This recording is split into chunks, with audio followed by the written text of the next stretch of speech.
Bismillahirrahmanirrahim. Assalamualaikum warahmatullahi wabarakatuh. Alhamdulillahi rabbil alamin. Wabihi nasta'inu ala umurid dunya waddin. Wassalatu wassalamu ala khairil anbiya wal mursalin wa ala alihi wa sahbihi ajma'in. Wa ala man sara ala nahjihi ila yaumiddin. اللهم علمنا ما ينفعنا وانفعنا بما علمتنا وزدنا علما يا رب العالمين. رب اشرح لي صدري ويسر لي أمري واحلل عقدة من لساني يفقه قولي. أما بعد فإن أصدق الحديث كتاب الله وخير الهدي هدي محمد صلى الله عليه وسلم وشر الأمور محدثاتها فإن كل محدثة بدعة wa kullu bid'atin dhalalah wa kullu dhalalatin finnar. Ikhwani fid din rahimani Allah wa iyyakum. Mari kita lanjutkan lagi kajian kita dengan kitab Prinsip Dasar Islam. Terakhir kita masih pada pembahasan di prinsip ke-12 pada halaman 218. Sekarang di paragraf terakhir halaman 218.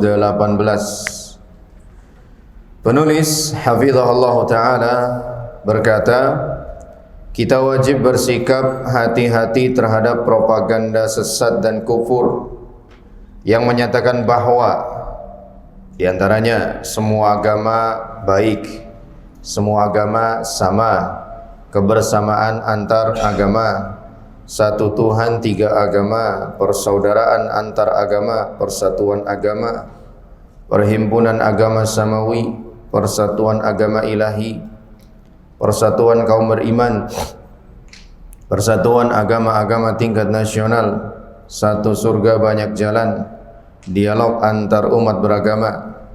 Muncul juga dengan nama persaudaraan Islam Nasrani atau himpunan Islam Nasrani anti komunisme atau jaringan Islam liberal disingkat dengan JIL, dan muncul yang baru lagi Jemaat Islam Nusantara disingkat dengan JIN. Ini intinya sama sebenarnya, beda-beda nama tapi hakikatnya sama. Ingin mengajak kaum muslimin jauh dari akidahnya sendiri, ingin mengajak kaum muslimin menganggap bahwa yang tidak beragama Islam juga benar. Intinya itu. Makanya kita jangan terjebak pada penamaan-penamaan. Lihat hakikatnya, ya. Ini penamaan bermacam-macam nih, Masya Allah. Banyaknya contoh yang beliau bawakan di sini menunjukkan betapa banyaknya pengalaman beliau di dalam mengarungi dunia dakwah, ya, sebagai seorang dai. Al-Ustadz Yazid hafizahullah taala, ya. Banyak di nama-nama ini nih. Semoga baik, semoga sama, kebersamaan antar agama, satu Tuhan, tiga agama, dan seterusnya, ya. Ini namanya beda-beda tapi intinya sama. Maka sebagai seorang muslim hendaknya cermat di dalam menyikapi suatu hal yang baru, khususnya hal yang terkait dengan agamanya, khususnya hal yang terkait dengan akidahnya, ya. Dan sudah berkali-kali, ya, bahkan kita sampaikan di sini,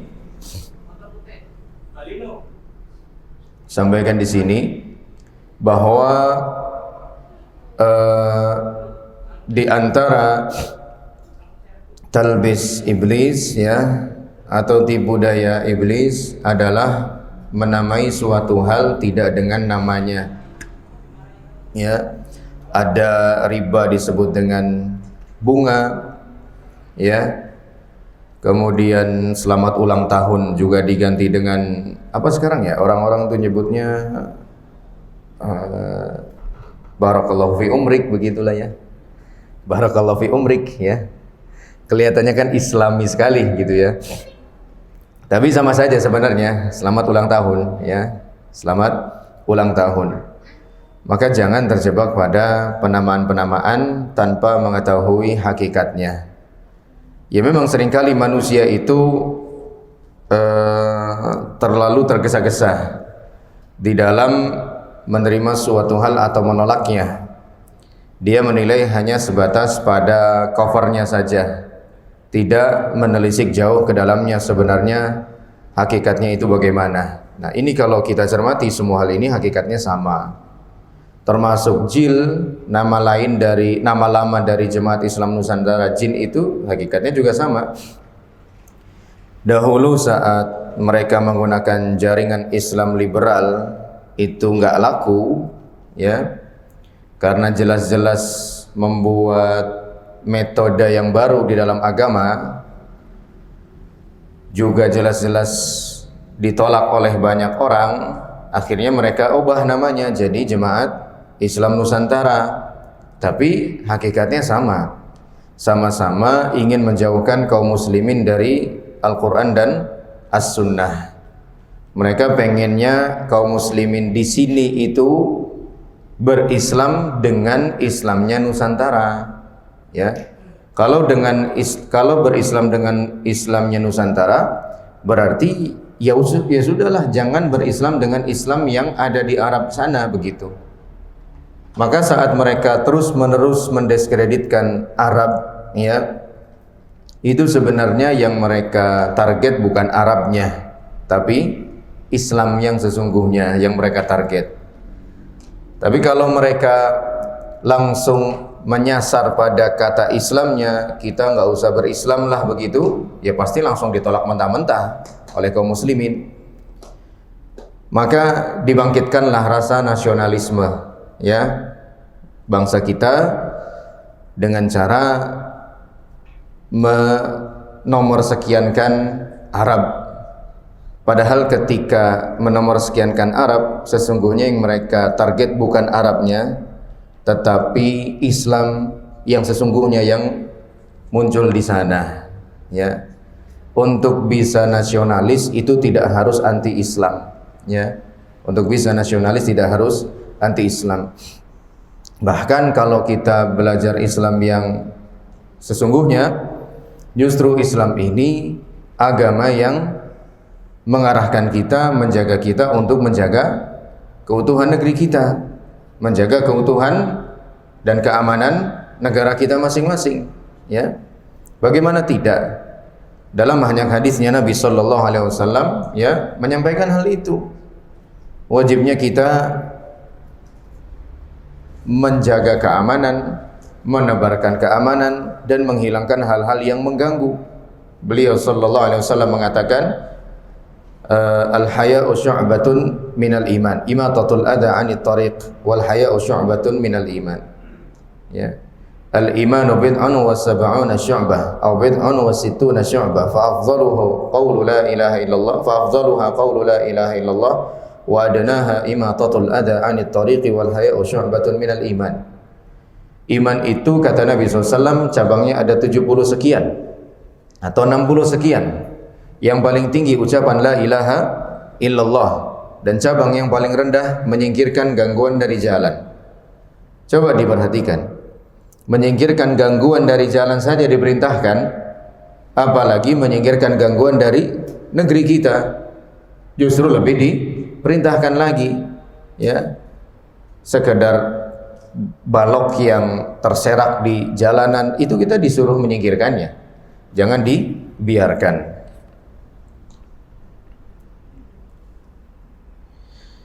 Afwan bagi pemilik Honda Civic AD1813 WS, parkirnya mohon dipindahkan. Nanti ada juru parkirnya yang mengarahkan, insyaallah. Jadi demikian, ya. Untuk hal-hal yang kecil saja diperintah, untuk gangguan yang kecil saja kita diperintah untuk menyingkirkannya, apalagi gangguan-gangguan yang besar, ya, kita juga atau bahkan lebih diperintahkan untuk menyingkirkannya. Semua slogan dan propaganda tersebut bertujuan untuk menyesatkan umat Islam dengan memberikan simpati atas agama Nasrani dan Yahudi, mendangkalkan pengetahuan umat Islam tentang Islam yang hak, untuk menghapus jihad, untuk menghilangkan aqidah al-wala wal bara. Ini akidah yang mulai dikikis oleh mereka. Aqidah al-wala wal bara, dalam tanda kurung cinta, loyal kepada kaum mukminin dan berlepas diri dari selainnya. Ya, ini juga sudah mulai luntur prinsip al-wala wal bara pada kaum muslimin. Tidak benar-benar paham siapa lawan, siapa kawan, ya, kepada siapa dia harus berpihak, kepada siapa dia harus berseberangan. Ini sudah banyak yang tidak paham seperti ini dan mengembangkan pemikiran anti agama Islam. Dari semua sisi hal ini sangat merugikan Islam dan umatnya, terutama umat Islam. Makin jauh kita dari Islam, makin hina kita. Ya, Nabi SAW kan sudah mengkhabarkan hal itu jauh-jauh hari. Yushaku an tada'a bikumul umam kama tada'al akalatu ila qas'atiha.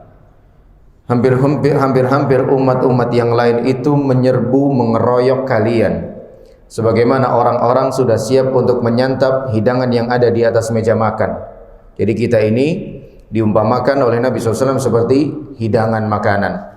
Sementara musuh-musuh kita dari umat-umat yang lain diumpamakan seperti orang yang siap menyantapnya. Para sahabat bertanya kepada Nabi sallallahu alaihi wasallam, "Aw min qillatin nahnu yawma idzin ya Rasulullah?" Kami demikian kondisinya, dikepung oleh banyak umat, seakan tidak berdaya melawannya. Apakah disebabkan karena jumlah kami yang sedikit, wahai Rasulullah sallallahu alaihi wasallam? Maka beliau sallallahu alaihi wasallam mengatakan, la bal antum katsir. Enggak. Justru saat itu jumlah kalian banyak. Walakinnakum gutsa ka gutsa'is sail. Akan tapi kalian seperti buih di lautan. Ya, banyak jumlahnya tapi enggak punya daya untuk melawan ombak ke kiri dan ke kanan, ya. Dan ini disebabkan karena jauhnya kaum muslimin dari agama mereka sendiri. Tahu dari mana kita? Apakah dari sensus ataukah dari apa namanya? Apa istilahnya sih? Survei, ya? Tidak. Kita tahunya dari sabda Nabi sallallahu alaihi wasallam. Beliau sallallahu mengatakan, "Idza tabaya'tum bil 'ainah wa raditum biz zar' wa akhadhtum adhnabal baqar wa taraktumul jihad sallatallahu alaikum dhullan la yanzi'uhu hatta tarji'u ila dinikum." Seandainya kalian berjual beli dengan sistem inah. Sistem inah itu salah satu sistem transaksi ribawi. Ya, banyak jenisnya dan macamnya, tapi salah satunya adalah inah, ya. Lain waktu insyaallah dijelaskan. Dan kalian raditum bizara', lebih memilih bercocok tanam, dan kalian memegangi buntut-buntut sapi, dan kalian meninggalkan jihad, ya, maksud lebih cenderung bercocok tanam dan memegangi buntut sapi, maksudnya lebih cenderung pada duniawi kalian, ya. Dan bisnis tentu bukan hanya ada pada dua sektor ini saja, ya. Bisnis itu banyak macamnya, tapi saat itu yang paling jelas adalah peternakan dan pertanian, ya. Kalian lebih memilih pertanian kalian lebih memilih peternakan kalian, dan kalian tidak mau berjihad, ya. Jihad itu banyak macamnya juga, termasuk berjihad dengan ilmu yang paling afdal di antaranya. Apa yang akan terjadi pada kalian? Kata Nabi SAW, sallallahu alaikum zullan. Allah akan timpakan kepada kalian kehinaan, hatta tarji'u ila dinikum, sampai kalian mau kembali kepada agama kalian, ya. Kita tahunya dari sini bahwa penyebab utama hinanya kaum muslimin, tidak berdayanya kaum muslimin di hadapan musuh-musuh mereka itu karena meninggalkan agama ini, ya. Bukan disebabkan karena tertinggal dalam ilmu pengetahuannya, sainsnya dan lain sebagainya. Itu hanya bagian kecil saja. Sahabat-sahabat Nabi kalau berbicara masalah ilmu pengetahuan, sains dan yang semisalnya, apakah mereka unggul? Enggak, mereka enggak unggul. Mereka unggul di mananya? Di keimanannya kepada Allah Subhanahu wa taala, tapi toh Allah berikan kejayaan kepada mereka. Ya. Allah Subhanahu wa taala berikan kemuliaan kepada mereka. Makanya Umar kan sampai bilang begitu, nahnu qaumun a'azzanallahu bil Islam. Kami adalah sekelompok orang yang Allah muliakan dengan Islam. Ya, dulu kami orang terhina, orang tertinggal, masyarakat Arab jahiliyah. Tapi begitu Islam datang, kami dimuliakan oleh Allah Subhanahu wa taala. Ibrahnya apa? Pelajarannya apa? Umar mengatakan, "Faman ibtaghal izzata bighairil Islam azallahu Allah." Senada dengan yang Nabi sampaikan tadi. Siapa saja yang cari kemuliaan dengan selain Islam, Allah akan hinakan dia. Ya. Ada yang cari kemuliaan, kejayaan dengan hartanya, enggak benar-benar mulia. Ada yang cari kemuliaan ya, kejayaan dengan popularitas, ternyata enggak benar-benar mulia. Ada yang dengan cara kepemimpinan enggak benar-benar mulia. Tapi coba contoh lihat para imam Ahlus Sunnah wal Jamaah. Ya. Mereka bukan orang yang kaya raya, mereka bukan orang yang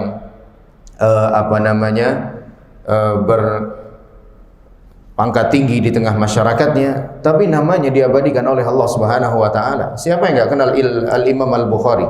Ya. Siapa yang enggak kenal Al-Imam Muslim rahimahumullah? Siapa yang enggak kenal Al-Imam An-Nawawi rahimahullahu taala? Ya. Mereka apa? Mereka dimuliakan oleh Allah Subhanahu wa taala karena konsisten dengan Islam yang Allah Subhanahu wa taala telah karuniakan dan mereka jadikan sebagai jalan hidupnya. Nah, maka ini penting bagi kita sebagai seorang muslim harus paham aqidah al-wala wal bara.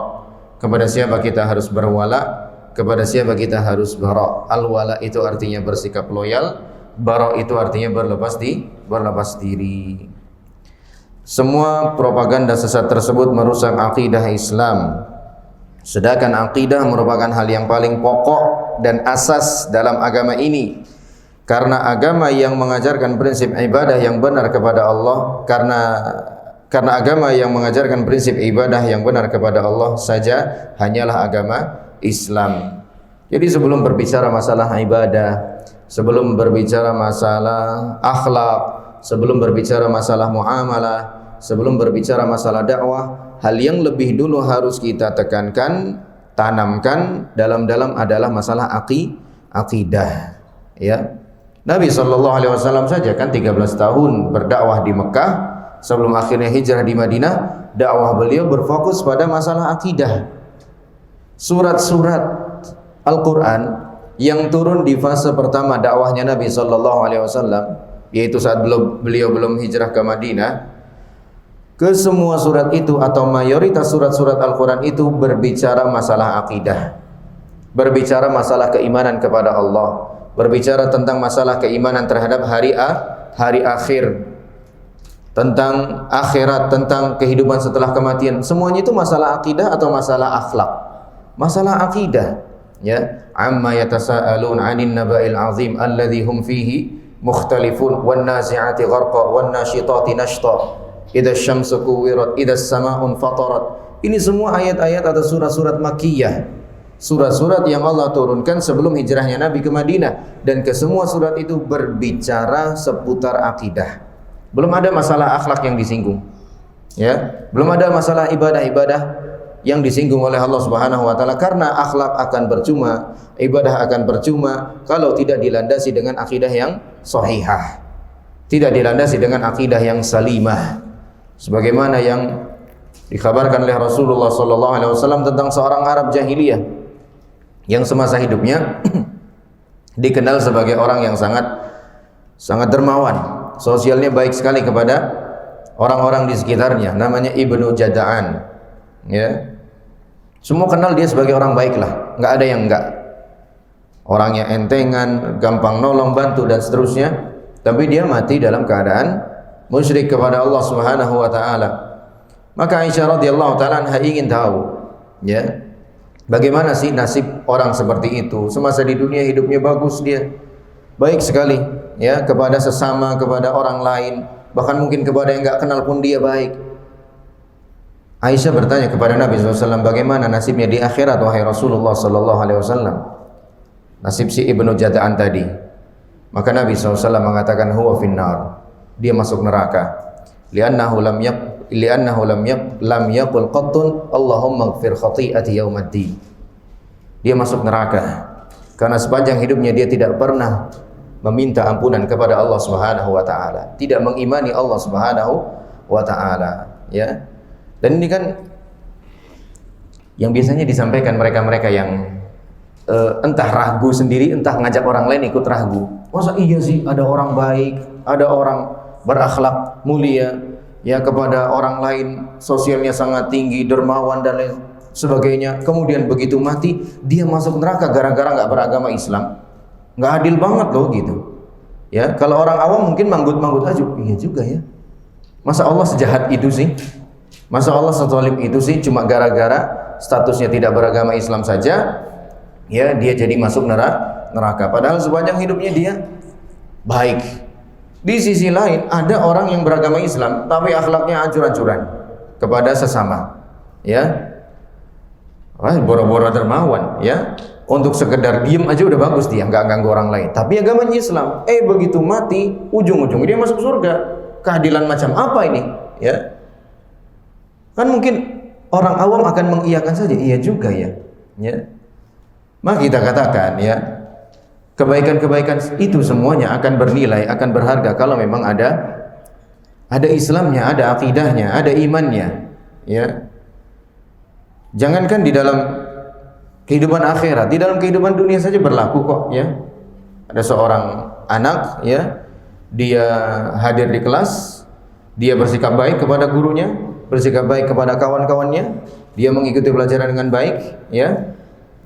Kemudian bisa jadi dia juga menjawab soal-soal yang diberikan oleh gurunya, tapi saat kelulusan anak tersebut ternyata tidak mendapatkan ijazah sama sekali. Usut punya usut, ternyata anak itu tidak terdaftar sebagai siswa di sekolah itu. Mau apa? Ya, nggak bisa memaksakan. Ya, qadarullah kamu sudah 3 tahun di sini, nggak pernah mendaftarkan, bapakmu nggak pernah mendaftarkanmu di sini. Ya, ya mau gimana lagi, nggak bisa dianggap sebagai lulusan di sekolah tersebut, walaupun mungkin tracknya bagus selama dia berada di sana. Ya, itu saja bisa berlaku di dunia. Masa Allah Subhanahu Wa Taala nggak boleh memperlakukannya? Dan kenapa orang Islam yang walaupun akhlaknya ancur-ancuran itu tadi, ya, pokoknya udah nggak ada bagus-bagusnya lah kepada sesama manusia misalnya, tapi dia masih punya Islam, punya iman yang dia jaga. Kenapa kok dia malah selamat dan masuk surga pada akhirnya? Walaupun dia mungkin harus masuk neraka dulu mempertanggungjawabkan kesalahan-kesalahannya, karena dia punya aslul khair. Karena dia punya aslul khair. Dia punya dasar segala kebaikan, yaitu Islam itu sendiri. Ya. Maka sekedar menjadi seorang muslim, menjadi seorang mukmin yang baik, ya, kepada Allah Subhanahu wa taala itu adalah hal terminimal yang harus dimiliki oleh seorang hamba. Ya, kalau dia mau masuk surga dan berakhir di surga, dia harus bisa menjaga keislamannya, keimanannya. Ya, walaupun mungkin di hidupnya dia tukang judi lah, ya, tukang mabuk lah, ya, durhaka sama orang tuanya lah, itu semua tetap dicatat sebagai dosa dan dia harus bertanggung jawabkan. Ya, dia harus bertanggung jawabkan. Bisa bertanggung jawabannya di dunia, bisa juga nanti di akhirat. Tapi kalau berbicara akan berakhir di mana orang ini, di surga atau di neraka, jawabannya di surga. Ya, jawabannya di surga. Walaupun dia harus bertanggung jawabkan dulu dengan batasan waktu yang tidak kita ketahui, yang Allah cuma Allah yang tahu.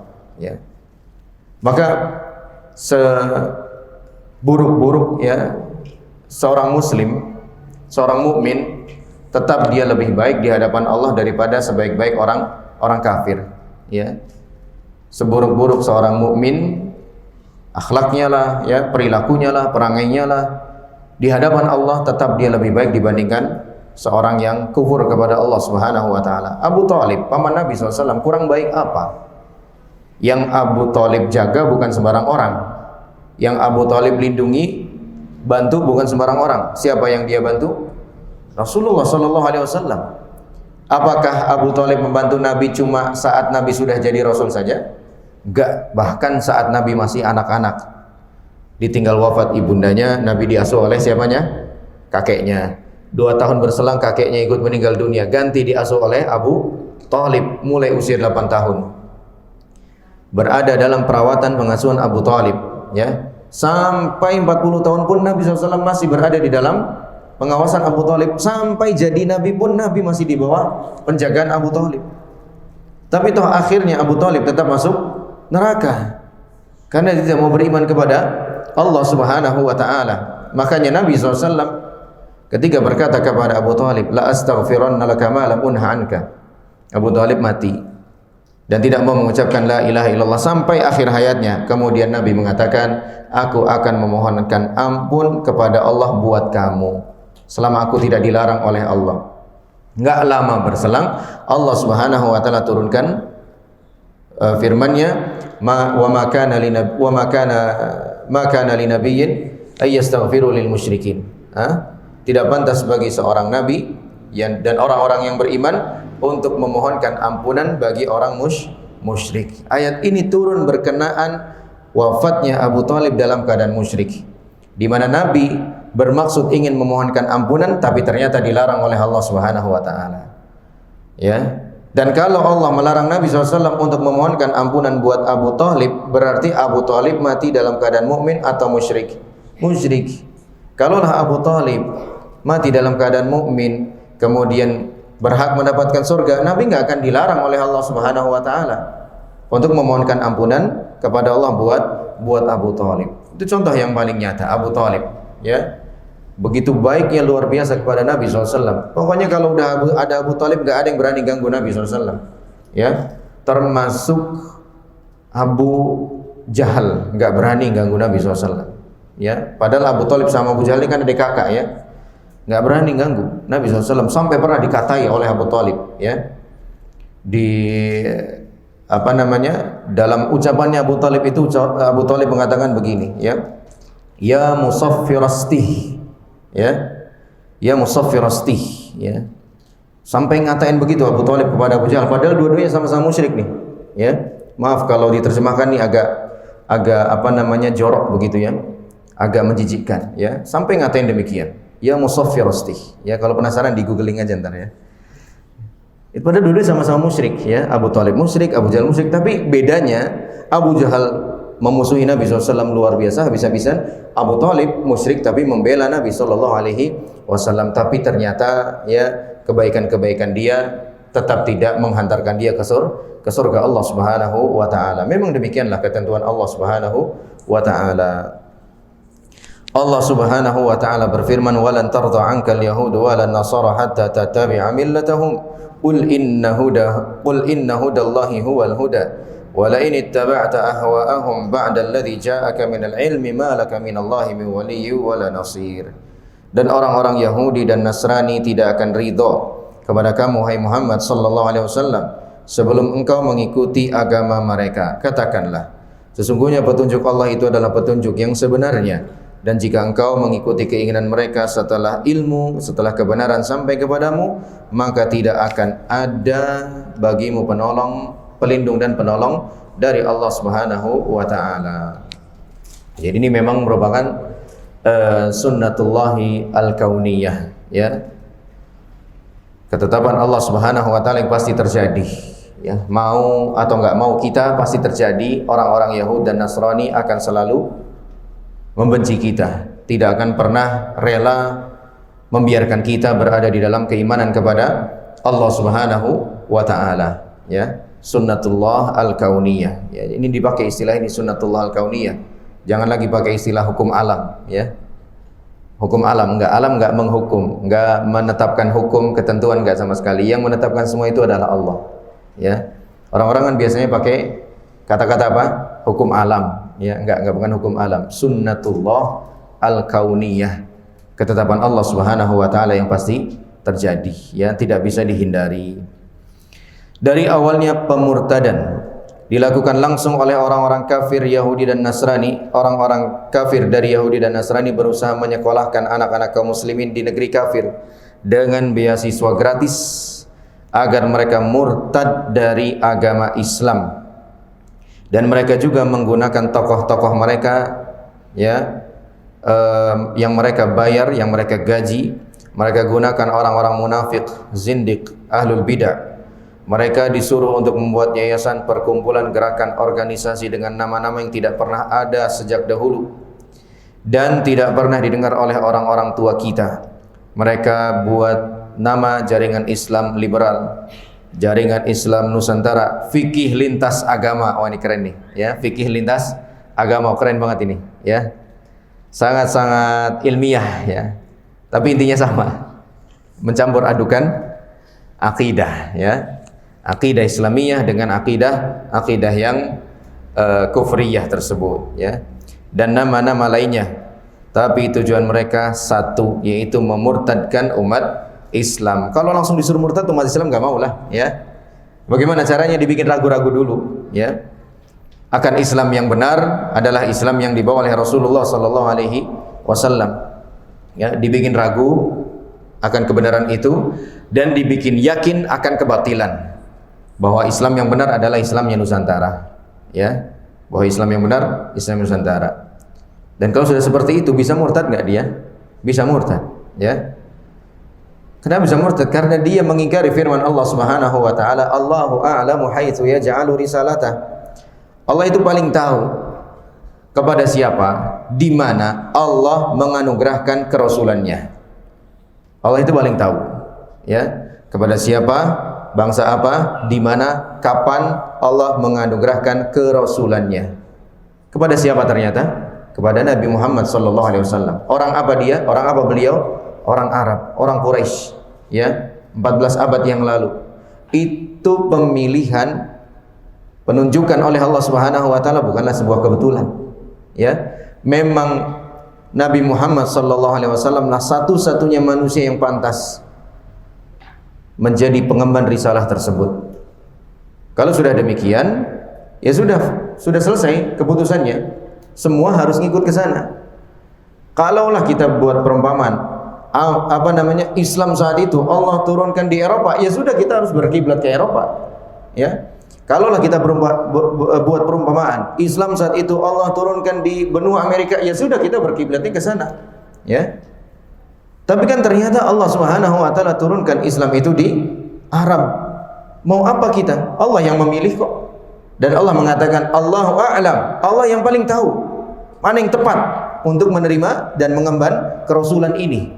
Ternyata yang paling tepat, ya, menurut Allah Subhanahu wa taala adalah Nabi Muhammad SAW, seorang manusia yang berasal dari bangsa Arab, ya. Dan orang Yahudi nggak terima, ya. Mereka berharap kerasulan yang terakhir dianugerahkan kepada mereka, tapi mereka nggak terima, ya. Ternyata dianugerahkan oleh Allah Subhanahu wa taala kepada bangsa Arab, ya. Satu bangsa yang sebelumnya, ya, tidak menerima kerisalahan dari Allah Subhanahu wa taala, ya. Maka hal semacam ini harus kita pahami dengan baik, ya, bahwa langkah orang-orang kufar, langkah orang-orang munafik di dalam memurtadkan kaum muslimin tentu tidak akan langsung dimurtadkan, ya, langsung udah tinggalin Islam aja, ganti agama ini. Enggak akan begitu, ya. Tapi ada langkah-langkah yang mereka lakukan. Di antaranya seperti itu. Pertama, membuat orang Islam ragu akan kebenaran Islamnya sendiri, ya.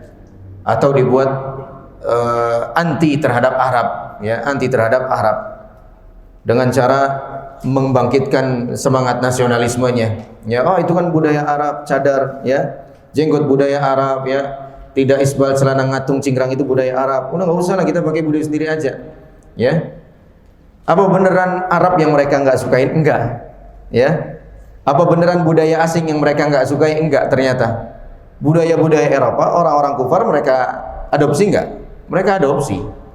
Berarti kan sebenarnya mereka nggak anti sama hal yang asing sebenarnya, cuma mengatasnamakan itu saja, ya. Sebenarnya mereka anti itu bukan budaya asingnya, tetapi Islamnya, nilai-nilai Islamnya, ya. Seandainya Islam turun di Amerika, pasti juga Amerika akan mengalami hal yang sama seperti yang dialami oleh Arab, ya. Seandainya Islam turun di Afrika, pasti Afrika juga akan mengalami apa yang dialami oleh bangsa Arab, ya. Dituduhlah, didiskreditkanlah, dijauhilah dan lain sebagainya.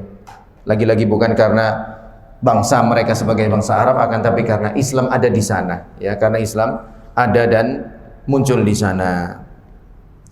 Semua ini dalam rangka untuk memurtadkan umat Islam agar mereka mengikuti adat istiadat nenek moyang dan meninggalkan Al-Quran dan As-Sunnah, ya. Kearifan lokal lah, ya. Apalagi biasanya mereka sebut tuh, ya, warisan leluhur, ya. Huri-huri budaya lah, ya. Itu lagi-lagi sebenarnya untuk menjauhkan kaum muslimin dari akidahnya sendiri, ya. Pertanyaannya sebenarnya apakah Islam itu anti terhadap budaya atau enggak sih sebenarnya, kan itu yang juga masih belum dipahami oleh orang banyak. Jawabannya enggak. Selama budaya-budaya tersebut tidak bertentangan dengan ajaran Islam. Coba di antara budaya yang paling khas, ya, yang kita miliki itu apa? Murah senyum, ya, ramah. Ini kan budaya kita. Yang bahkan orang lain aja, negara lain atau bangsa lain, kalau senyum itu dianggap sebagai aib, ya. Dianggap sebagai senyum kepada orang yang nggak dikenal. Kita kenal nggak kenal, misi Pak, gitu. Enggak Pak, ya. Sambil senyum, ya. Dan ini diakui oleh orang-orang asing, ya. Orang-orang asing mengakui bahwasanya kita ini bangsa yang sangat ramah, ya. Apalagi alhamdulillah orang-orang Jawa, ya. Lebih spesifik lagi orang-orang Solo, apalagi alhamdulillah, ya. Ini budaya. Dan ini menjadi satu hal yang benar-benar khas kita miliki, ya. Lantas apakah Islam langsung anti terhadap budaya ini? Jawabannya kan enggak. Bahkan Islam bukan cuma sekedar mempersilahkan, tapi juga apa? Menyuruh, menganjurkan, ya. Wa tabassumuka fi wajhi akhika shadaqah. Ya, senyummu untuk saudaramu itu dinilai sebagai sedekah, ya. Senyum apa? Senyum manis, ya, jangan senyum ngajak ribut, ya. Senyum sinis jangan, ya. Senyum manis beneran. Orang tuh tentrem ngelihatnya, teduh, adem gitu, ya. Itu sedekah karena membahagiakan batin orang lain. Itu juga termasuk afdhalul amal, kata Nabi SAW, antu dakhilas surura ala qalbi akhika muslim. Termasuk amal soleh yang paling afdal adalah engkau hadirkan kebahagiaan dalam hati saudara Islammu, ya, walaupun dengan senyuman. Nabi SAW mengatakan, la tahqiranna minal ma'rufi syai'an walau antalqa akhaka biwajhin taliq. Jangan pernah kau remehkan kebaikan sekecil apapun, walau hanya sekedar memberikan senyuman untuk saudara yang kau jumpai, ya. Ini juga menunjukkan bahwa Islam tidak anti budaya sama sekali, ya. Menyapa orang lain Islam, budaya kita bukan budaya kita. Apakah Islam anti terhadap budaya ini? Enggak. Bahkan dalam banyak hadisnya kita dianjurkan untuk menyapa orang lain, tentunya dengan sapaan yang diajarkan oleh Islam, yaitu berupa assalamu alaikum, ya, bukan Om Swastiastu, ya.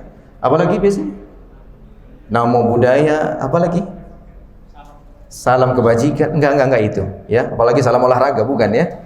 Assalamualaikum, ya. Assalamualaikum. Taib, silakan dikemanakan adzan salat Isya. Taib, kita lanjutkan sedikit lagi. Penulis berkata, mereka awalnya membenci apa saja yang berbau kearaban. Mereka tidak suka dengan Islam yang datang dari Arab.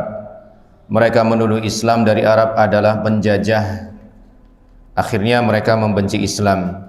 Kalau saja mereka berpikir yang waras dan dengan hati yang beriman, hati yang jernih, yang insaf, mereka pasti tahu bahwa Nabi Muhammad SAW adalah orang Arab asli dari suku Quraisy, dan Allah turunkan Al-Quran dengan berbahasa Arab. Dari sini jelas mereka benci kepada apa saja yang berasal dari Arab. Berarti benci kepada Al-Quran yang telah Allah turunkan dengan berbahasa Arab, dan benci kepada Nabi Muhammad SAW yang notabene-nya merupakan orang Arab asli. Dari ini saja penolakan mereka kepada Al-Quran dan As-Sunnah, mereka sudah bisa dihukumi kafir, keluar dari agama Islam, ya. Jadi sedemikian cara orang-orang kufar, orang-orang munafikun di dalam memurtadkan kaum muslimin. Yang dibuat benci bukan Islamnya langsung, tapi Arabnya, ya, Arabnya yang dibenci, di mana nanti pelan-pelan pada akhirnya akan membenci Islam yang berasal dari Arab itu, ya. Padahal Allah Subhanahu wa taala ketika memilih Arab sebagai tempat juga bahasa agama Islam, tentu pilihan Allah Subhanahu wa taala merupakan pilihan yang terbaik, ya, terbenar. Kalau manusia punya pertimbangan sendiri, bagusnya Islam di sini saja deh, bukan di sana, yaitu pikiran dia. Dan pikiran dia serta pertimbangan dia punya keterbatasan, ya. Adapun ilmu Allah Subhanahu wa taala tidak. Dan bisa kita buktikan sekarang, ya. Di mana hanya Al-Qur'anlah satu-satunya kitab yang bisa dihafal oleh semua bangsa tanpa terkecuali, ya. Kita aja deh, kita orang Indonesia coba menghafal, sama-sama menghafal, ya, satunya surah di dalam Al-Qur'an, satunya ya tulisan bahasa Indonesia lah, buku ini aja lah begitu. Cepat mana kira-kira untuk kita hafal? Al-Qur'an, ya. Padahal bahasa ibu kita bahasa Indonesia, ya. Itu saja sudah menunjukkan bahwa bahasa Arab adalah bahasa yang paling tepat, ya, untuk membawa agama Islam ini, ya, bukan bahasa yang lain. Sehingga ketika ada orang yang membenci Arab, ya, pelan-pelan dia akan membenci Islam, ya. Itu harus kita pahami dengan baik hingga kita tidak menjadi orang-orang yang na'udzubillah min dzalik murtad, dihukumi keluar dari Islam oleh Allah Subhanahu wa taala karena kebodohan kita, karena kecerobohan kita, ya. Tidak mencintai Islam sebagaimana yang Allah Subhanahu wa taala turunkan, ya. Tidak mencintai Rasulullah sallallahu alaihi wasallam yang notabene-nya merupakan orang Arab, tidak mencintai Al-Qur'an yang notabene-nya bahasanya merupakan bahasa Arab, ya. Jadi kita sebagai seorang muslim, ya, tidak boleh membenci Arab, ya. Walaupun ada kekurangan, kesalahan, ya, kemungkaran di sana, itu umum terjadi, namanya saja masih hidup di dunia, ya. Yang jelek-jelek ya jangan kita ambil, ya. Yang minus-minus dari orang Arab ya jangan kita adopsi, tinggalkan, ya. Yang kita ambil itu bukan ajaran orang Arabnya tapi ajaran Islamnya, yang memang Allah berkehendak Islam diturunkan di sana. Kita terima, kita ambil sebagaimana yang Allah Subhanahu wa taala anugerahkan kepada kita. Wallahu alam bissawab. Sebelum diakhiri mungkin ada hal yang ingin ditanyakan, dipersilahkan. Sampai sini dulu kajian kita pada kesempatan hari ini. Mudah-mudahan Allah Subhanahu wa taala jadikan ilmu yang kita pelajari hari ini sebagai ilmu yang bermanfaat. Allah Subhanahu wa taala jadikan iman kita juga sebagai iman yang teguh kepada Allah Subhanahu wa taala, dijauhkan daripada kekufuran, ya, kemunafikan dan kesyirikan kepada Allah Subhanahu wa taala. Hadanallahu wa iyyakum ajma'in. Subhanakallahumma wa bihamdika asyhadu an la ilaha illa anta astaghfiruka wa atubu ilaik. Billahi taufiq wal hidayah. Wassalamualaikum warahmatullahi wabarakatuh.